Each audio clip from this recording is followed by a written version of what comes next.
What up, though? This is your boy Crispy Daniels, and you are now tuned in to Show and Talk. All right, y'all. So I did a poll, right, for between two movies, and those movies were one Tales from the Hood, then other two, one BR, and Tales from the Hood went out. You know what I'm saying? It's been up for about 2 days now, but yeah. So I'm kind of excited to review this movie because this is one of my favorite movies of all time. It's an old film which came out in May 1995. Um, so I could be wrong about the month, but it did come out in '95. So I remember when the movie first dropped, when the trailer first dropped back then. I was about 8 years old, and I thought it was a comedy based on what they showed in the trailer and all that.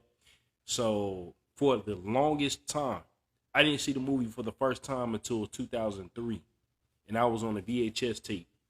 So when I finally saw it, it was nothing like a comedy. It was nowhere near a comedy. It did have some funny moments in it, but it was not a comedy. So the movie has some big names in it, y'all.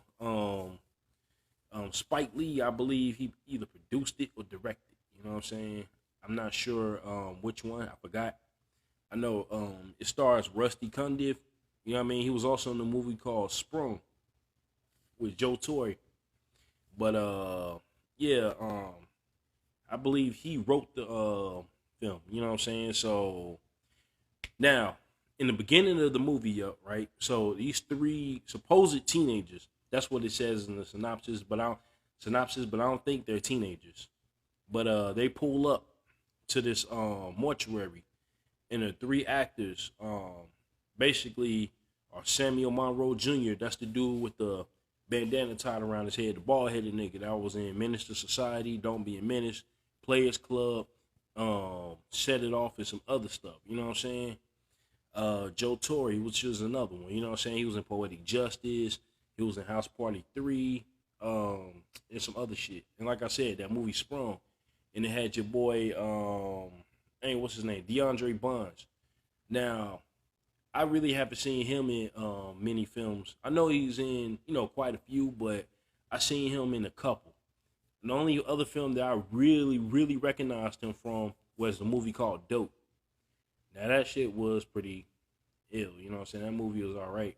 But basically, they're the three main leads in this movie. So they pull up at this mortuary. And so the understanding is they get a phone call from the guy that runs the mortuary. You know what I'm saying? Which is played by Clarence Williams III, which is one hell of an actor. Rest in peace to him, by the way.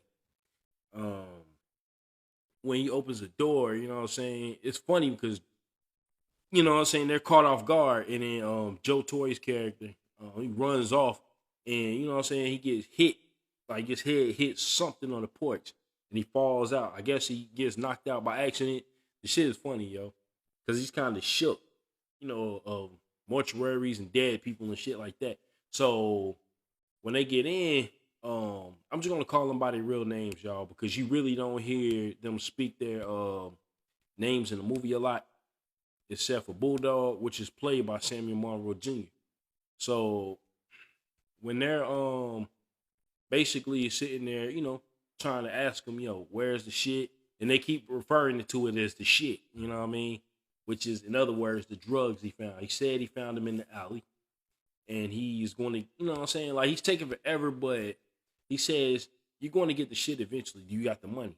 You know what I mean? Yeah. We got the money. He says, Bulldog's like, no. We want to see the shit first, basically. Cause Clarence Williams' character in this movie is kind of funny, yo. Like he's a little wacko, but he's crazy a little bit. So as they're walking through the house, he tells the first story. So the first story is about this guy named Clarence, right? And what happens is he's a police officer, and so they pulled his car over or whatever, and they don't know who it is. And as you know, the story is kind of predictable in the beginning because it's three white cops, and you got Clarence, which is the black cop, and he was new on the force.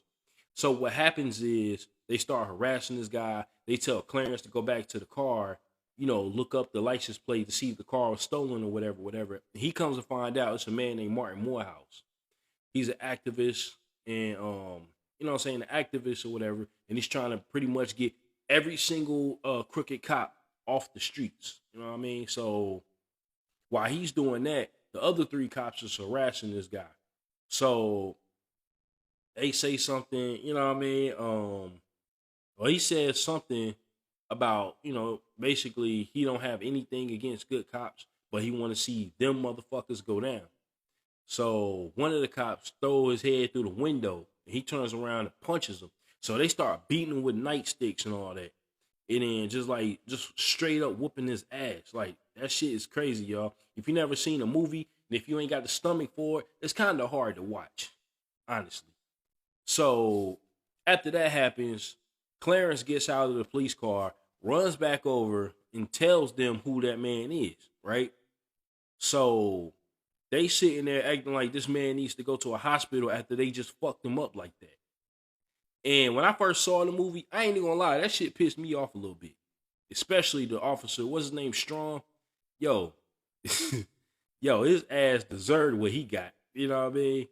So after that, the lead cop, what's his name? The one that was basically running everything. So he was like the highest ranking cop out there. So he takes Clarence back to the police car while the other two so-called take him to the hospital. And I'm saying that in quotes, y'all. Y'all can't see me, but I'm saying in the quotes because you know what's about to go down. So the higher ranking cop is basically telling him, yo, you know what you have to do. So what they do, they drive them to like a lake. And so before they dispose of them, they drive them to an alley, you know what I'm saying? Stick them up with heroin and all that. So as the guys just, basically passing out from, a heroin overdose, they put the needle in his shirt pocket. And so they take his car while the other cop is driving the cop car. They running into the river. And then they plant like cocaine in his trunk or whatever. So they made it look like he killed himself by accidental overdose. So the car goes into the river. And after that, it's 1 year later. This time, Clarence looks like shit. Like he left the force, stressed out, like he's borderline a bum. You know what I mean? He has a place to stay, but the place he's in looks like straight shit. So he became a drunk. So, because of course he left the force. So he's walking around the alley and all that, where you got crackheads, prostitutes, bums, and all that shit, right? And Martin Morehouse comes back to him and basically tells him to bring those cops to him because he wants to get back at them for what they did to him. So, he said he will. So he does call them. They come out to the cemetery because he tells them that he wants to pay his last respects to Martin Morehouse and he wants them to be there.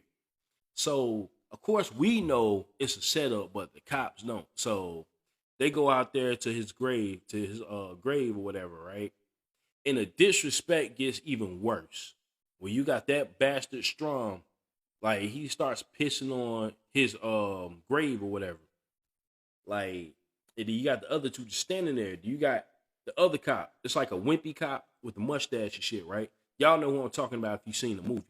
So he goes, like, Strong tells him to come over and take a piss with him. He's basically hesitant, like, nah, I don't want to do that, whatever. So Strong's like, basically, get your bitch ass over here. You know what I mean? And so he goes over there, he starts peeing. And then right before they was trying to set Clarence up too. So right before they shot Clarence in the head, because that's what they was trying to do, the hand comes out of the grave, grabs the cop, no homo, but grabs him, looked like he grabbed him by the dick, pulled his ass down, started like bashing his head against the tombstone. So his ass goes, he pulls him under the ground completely. And so the cops is shooting at the tombstone like, the fuck? You know what I'm saying? Like he gonna do something. So like the ground just explodes. And then his body is in like this casket or whatever, dead. And then you see Martin Morehouse standing there as a zombie holding his heart. he basically yanked the dude's heart out. So after that, they start shooting him. And it looks like the bullets are affecting him, but it really doesn't. So they run, jump into the cop car or whatever, driving around trying to get away from this dude. Next thing you know, he's walking, they're flooring it. And somehow he's still caught up with him. So next thing you know, he jumps on top of the cop car, right? Cop car. Both of them are panicking, sweating balls. And it's like I said, if you've seen this movie and you know that part, then that shit right there, yo, that scene right there, like where he's getting back at all of them, is well deserved, in my opinion. You know what I'm saying? So basically, he ripped Strom's head off through the damn top of the car. You know what I'm saying? And so the lead cop gets out of the car, starts panicking, and he Martin Morehouse is holding his head up or whatever, right? Like Strom's head. So the cop starts shooting at him, and then the car explodes. So it looks like he killed him for good this time. So what happens is he's running, trying to, like he's losing his mind slowly. He's going mad. So he comes across the same mural, that Martin Morehouse pictures is on, and he's looking at it like, oh shit. You know what I mean? Like he's basically at this point, he lost his mind at this point. So he's like, you're dead. We killed you. You know what I'm saying? So what happens now, like Martin Morehouse picks up these needles, right? And he starts shooting at him because the cop tries to run, and then he got hit in the back with some needles, and then he slowly is falling towards the mural, and then he picks up one more needle, shoots it at him, and then it's like the needle goes in his mouth, and then somehow he gets sucked into the mural. You know what I'm saying? The shit looks crazy. Like he melts into the mural. And then that's pretty much what happens. And then he goes back to Clarence. And Clarence is like, are you satisfied now, brother? So basically, it looks like he's about to kill Clarence because he felt like Clarence wasn't there for him when the cops basically killed him. So it turns out that Clarence ended up in a nut house. But it suggested that Clarence killed the cops himself. And all of that shit that happened was just in his head. You know what I'm saying? So that's pretty much the end of that story. So you cut back to the main story with the three guys and Clarence Williams' character. So now they're walking slowly through the house, and he's talking to them. And at this point, it's like they're not losing their patience yet, but you could tell it's like, okay, good story and all, but where's the shit? You know what I'm saying? So this is where the second story come in, right? So there's this casket with this twisted up skeleton in it. And it's like, yo, this shit is funny. One of the dudes is like, the fuck happened to him? You know what I'm saying? Because it's like, he was like, the skeleton was twisted and he was like roasted. He was charred. So we get into this story next. Now, this story right here, it's an old movie, y'all. So I'm not really spoiling anything. If you haven't seen it at this point, I don't know what to tell you. But this story right here, this is about a little boy named Walter. So this kid right here, what is suggested, and he's played by a guy named Brandon Hammond. He also appeared in a movie called Blue Hill Avenue as one of the teenagers. But what happens is in this story, it's suggested that the story is about child abuse, basically, like domestic abuse. And his father is like a monster. Basically, we see a human being, but they use the monster thing as a personification of an abusive father. You see what I'm saying? So at the beginning of the this story right here, Walter's a new student at a school. And he had this bully. Like the first day, I know the feeling, yo. I can kind of relate to this story, not the domestic violence part, but the part where, you know what I'm saying, you getting beat up in school for basically no reason. You know what I'm saying, I can relate to that. So he starts fucking with him. He beats him up. So Walter, and it's like in the beginning, he had a fucked up life between getting picked on at school, getting abused at home. So basically, every time he's home at a certain time of the night, his father comes upstairs, which is played by David Allegreer, you know what I'm saying, by the way. And it's crazy too because he did Jumanji, right? Jumanji, which is rated PG, that same year, 1995. And he did Tales from the Hood, which is a hard R. So his acting range is amazing. So anyway, he walks into the room. You don't see it. You know what I'm saying? So Walter's getting like abused off camera. So the next day he goes to school, his teacher notices it. So he sends him to the nurse's office. The nurse is looking at it, you know, she basically patches him up and sends him back to class. So Walter's teacher is starting to catch on like something's going on at home. And one day at recess, I guess this one guy kept fucking with him, right? The little boy that beat him up in the beginning. And the first day of school, like he drew a picture of him and then he balled it up and then somehow the little boy fell.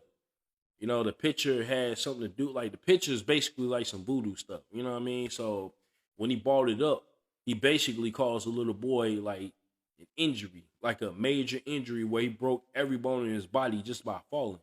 So they carry him out.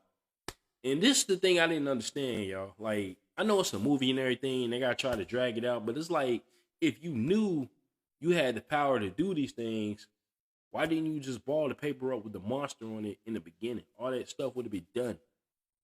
But I don't know. I don't know why he didn't do it. Maybe he didn't know. Who knows? But when he goes home later on that night, his teacher stops by, right? And the mother, like he knocks on the door, the mother answers the door, and the mother's played by Apologize Parker, which is the same lady that played Ice Cube's girlfriend in Friday, the one that kept claiming that he was with some chick. You know what I mean? Her. And like she invites him in, and it looked like she's trying to flirt with him a little bit. So it's like, cause I forgot, I think he had like Bird. No, yeah, Bird shitted on him before she, you know, like let him in. So she's wiping him down or whatever and everything. And she was also in that movie Sprung, I believe, as well, with Joe Torre and Rusty Cundiff, because Rusty Cundiff plays the teacher in this story. So he's talking to Walter's mother, and she's not really thinking much of it, saying Walter has a imagination, blase blase, and then he mentions the monster, and then that's what gets her attention. She tells Walter to come downstairs to the kitchen, and she's getting on him because she don't want him to know that it's really true. She just want him, you know what I'm saying? Like, she don't want nobody telling. She don't want him telling nobody about, you know, what's really going on. So she hears her husband pull up, and he's trying to get him out of the house quickly because this dude must be, I don't know, he must be beating her ass too.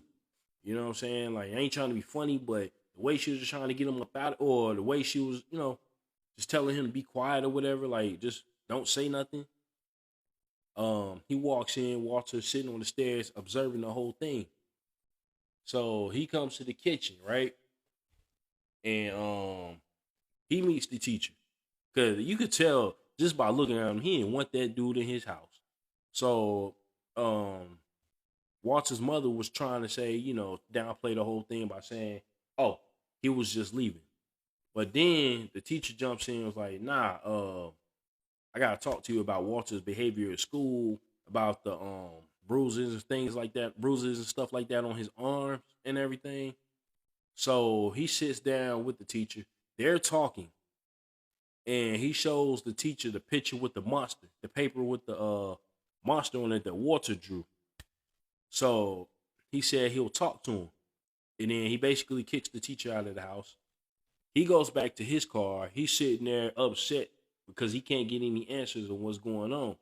So Walter is in his room, and that's when the dad goes upstairs. And this time he opens the door, but you see like a monster's hand, you know what I'm saying? So, but you know it's him. So like his shadow is like a monster and shit, like a demon or whatever.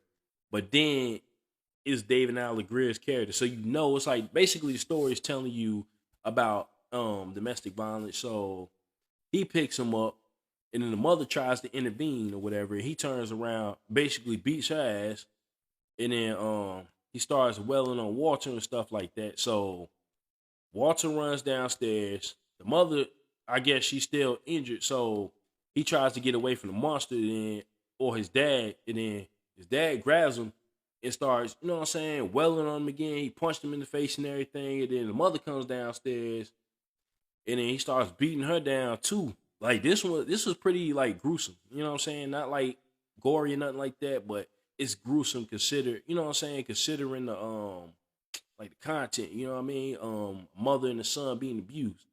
So he takes his belt, right? David Allegrea's character, and starts whooping her ass, like literally whooping her, you know what I'm saying, with the belt, beating her with the belt.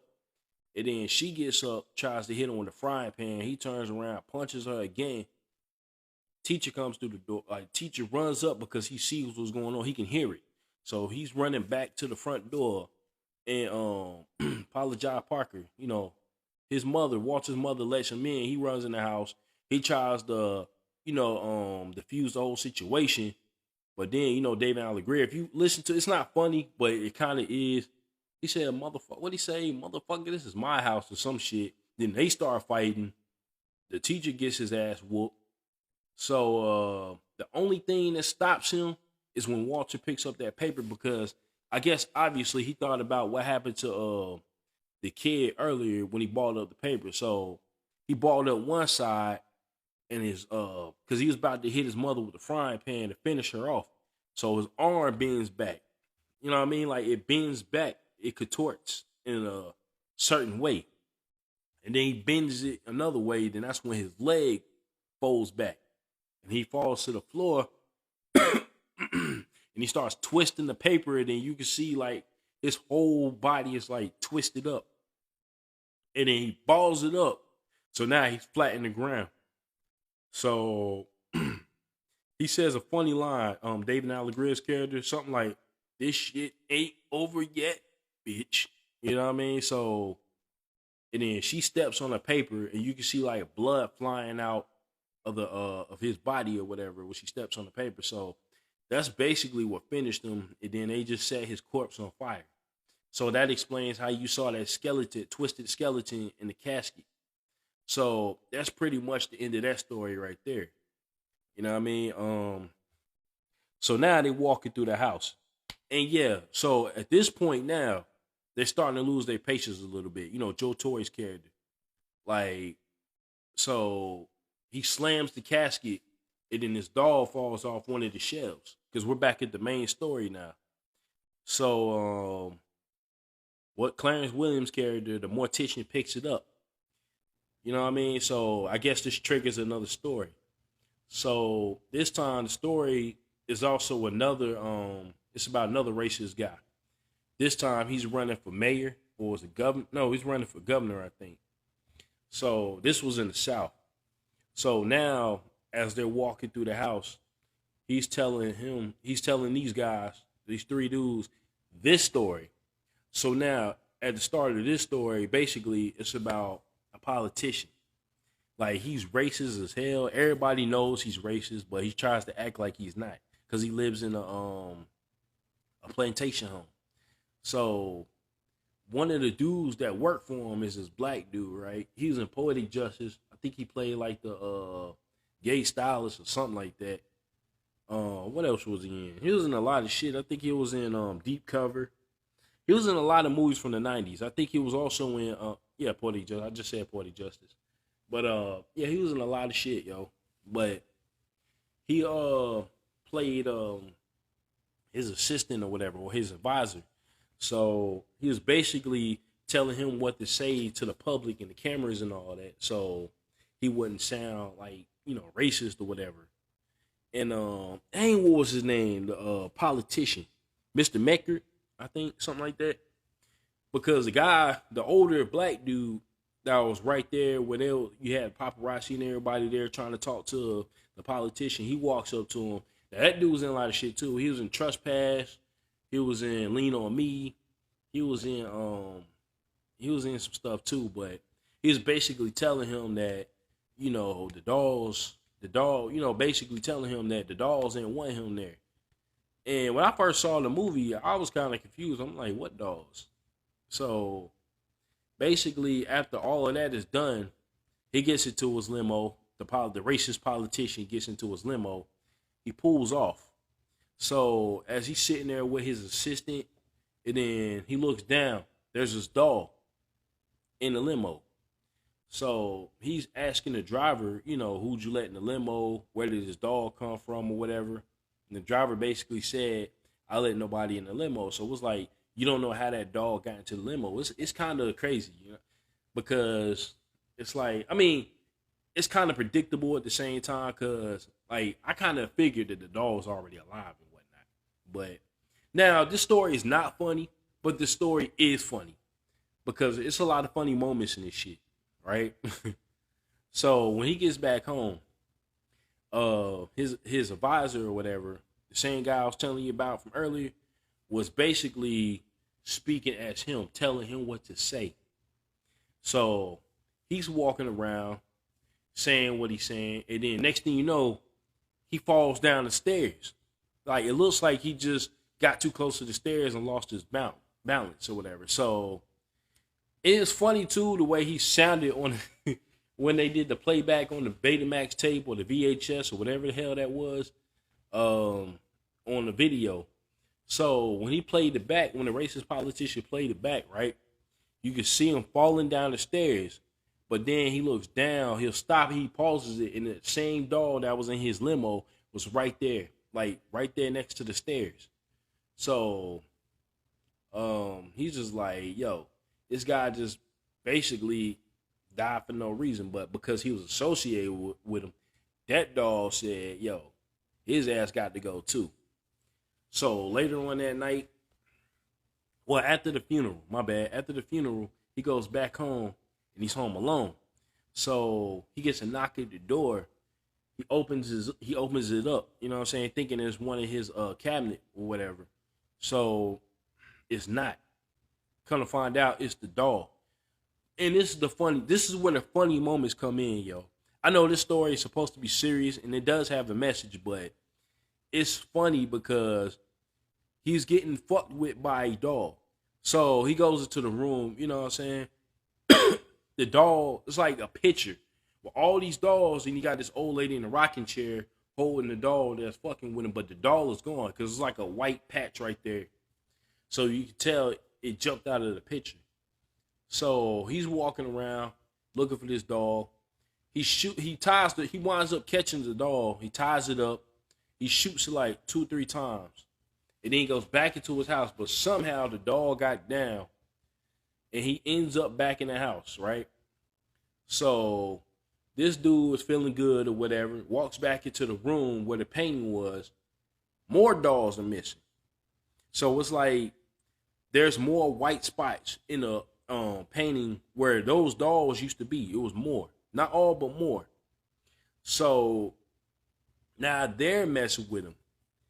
And then when they finally, when it comes to a head, he goes back into the room one more time. Looks at the painting. This time, all the dolls are gone from the painting. Like, it's just all white, except for the old lady in the rocking chair. She's the only one that's still in the painting. And there's a scene where he takes the American flag, starts hitting the painting, hitting the lady in the rocking chair, and then blood starts leaking from the painting. Which, that part is crazy, too. So, after that happens, like, you hear a door shut, and you hear, like, a bunch of, like, little footsteps or whatever. He turns around. Every single doll that was in that painting is standing there right there in front of him. And so the lead doll basically tells them to attack. And so they run up on him. He falls to the floor, which I really could. He deserved what he got, but I'm just saying, I really couldn't understand how he just sit there, falls to the floor, and just let himself be killed. Like, they ran up to him, and they just started biting his ears, biting his eyelids, biting his cheeks, biting his lips, and everything else. They basically fucked his ass up. They ate him alive. And then you look at the painting, the picture with the old lady disappears, and then she appears right there like in the same room holding the lead doll, watching them other dolls just fuck them up. You know what I'm saying? So that's pretty much the end of that story right there. And now you're back to the main story. So now they getting real impatient or whatever because one part of the story actually involves them, which is the last story. And one of the dudes, let me see, one of the dudes, DeAndre Bonds, his character discovers one of the like dead people in the mortuary that they recognized. And this dude was played by Lamont Bentley. His name is Crazy K. So he's in the casket. And the mortician's like, you guys know him? And they said, show. Two of them said they did. And Bulldog, you know what I'm saying? He's the only one that said, nah, he's just the nigga we seen around. You know what I'm saying? So this time, he's telling a story about Crazy K. So the story starts off with him just driving down the street, you know what I'm saying, listening to the joint Born to Die by Spice One. If you never heard that song, that shit is hard as fuck. You know what I'm saying? Like, that's probably like one of the most violent hip hop joints ever. It's a dope song. I'll listen to it all day. You know what I'm saying? It's pretty dope. It's 95, so. But, he's driving down the street, and then he come across somebody he recognized. Like, I guess somebody he had beef with. So he does a U-turn. And the guy gets out of his car, and then Crazy K pulls up on him, you know what I'm saying, with the lights blaring and all that in his face. And he gets out of his car, pulls out his gun, you know what I'm saying, and told the dude, like, what's up now, nigga? You was talking all that shit. Pulled his gun on him, just, empty the clip in his ass. So after that, the dudes in the house heard it. They came out. Crazy K tried to run off, and they shot him in the back. After that, they ran up on him. And next thing you know, they was about to kill him, but the cops pulled up. So they looked up, and then the cops got out the car. They tried to run while they shooting at the cops, and then the cops basically shot all three of them dead. You know what I'm saying? And Crazy K just sitting on the ground, all fucked up, bleeding and shit. So next thing you know, he ends up in prison. And then the lady is played by this lady named Rosaline Cash. Great actress, by the way. I think she died. I'm not sure. If she did, rest in peace. If not, my apologies. But I have to go back and look. But she's a very wonderful actress. You know what I'm saying? So basically, she's offering Crazy K freedom. All he has to do is participate in the test. So at first, he's like, yo, after all the shit I did, you fucking with me, right? Basically, that's basically what he's saying, because he realized the shit he did is not going to get him out of there, regardless. But she said, nah, no bullshit. And basically, she ain't say that, but basically that's what she said. If you pass the test, then you can go free. So they take him to like this really like this crazy prison. Instead of being in a cell, he's in the cage.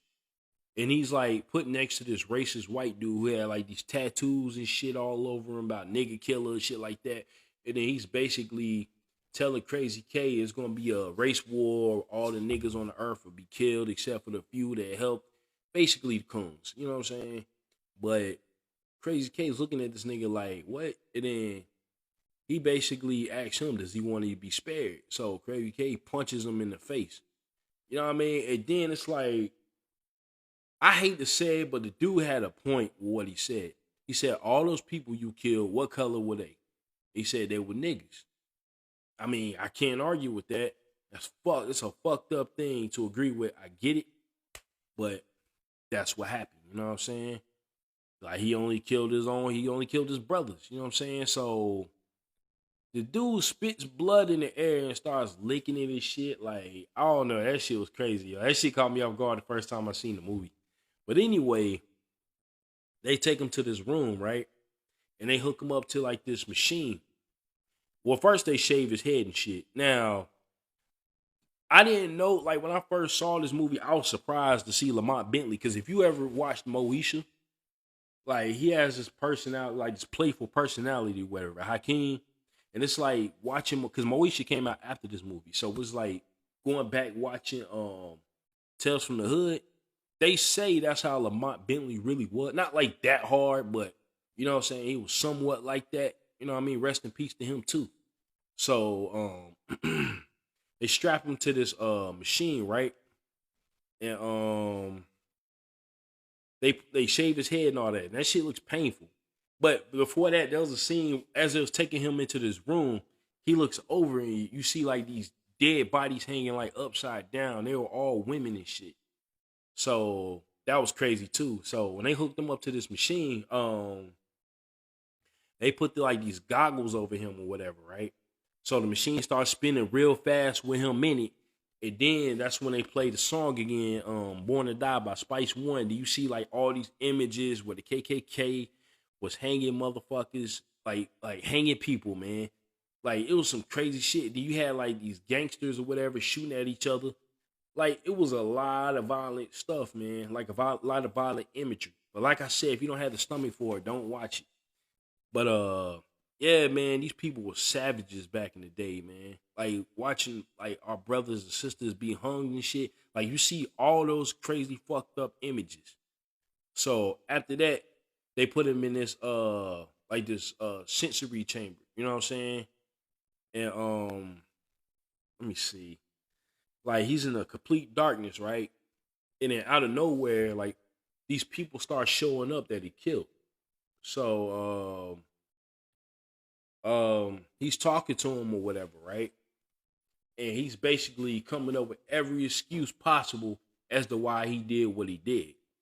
And then there was like one part where a little girl showed up with like this big hole in her chest.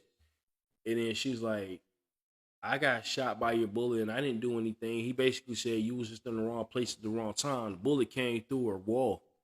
So he was just like, yo, he was getting like really like frustrated or whatever, right?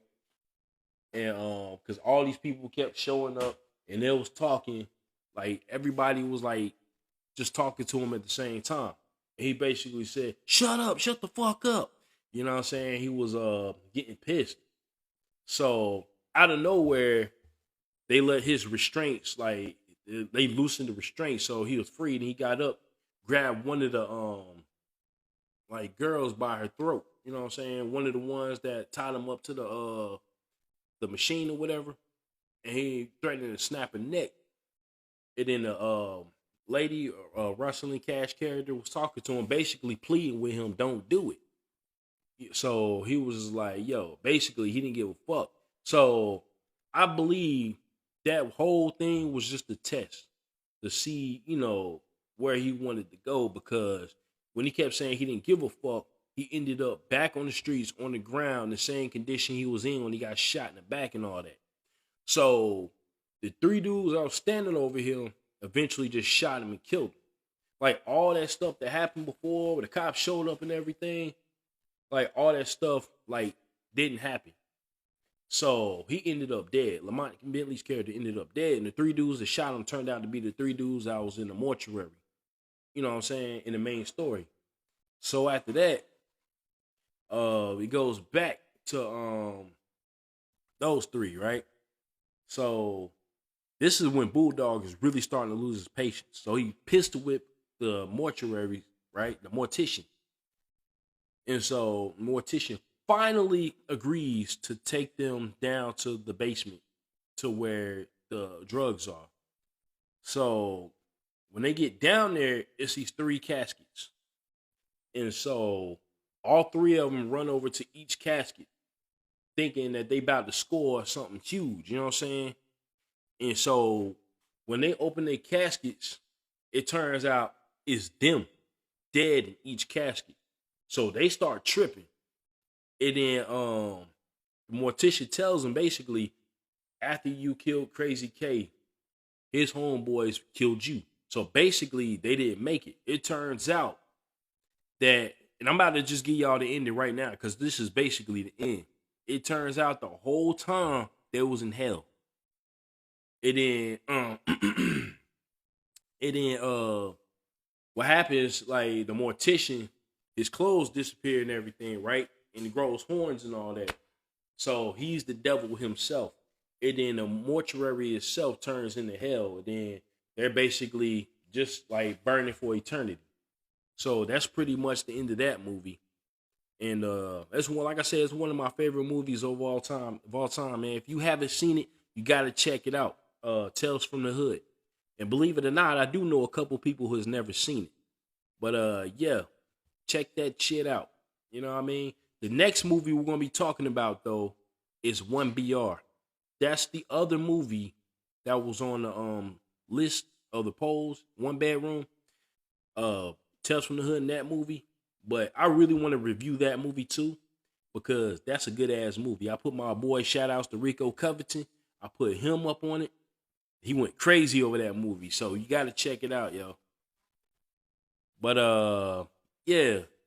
Check it out though. Alright. But I'm about to get off of here, y'all. I've been on here running my mouth for almost 41 minutes. Don't make sense, I know. But like I said, Tales from the Hood, 1995. And don't watch the other two. The other two movies suck, man, in my opinion. Tales from the Hood 2 and Tales from the Hood 3. They should have just stuck with the first one, and that was that. But again, I'm about to get off here, y'all. And you were tuned in to Show and Talk. I appreciate y'all for listening. And if you got any more suggestions for me, let me know and I'll make another poll after I do 1BR. All right? All right, y'all. I'm outie. Peace.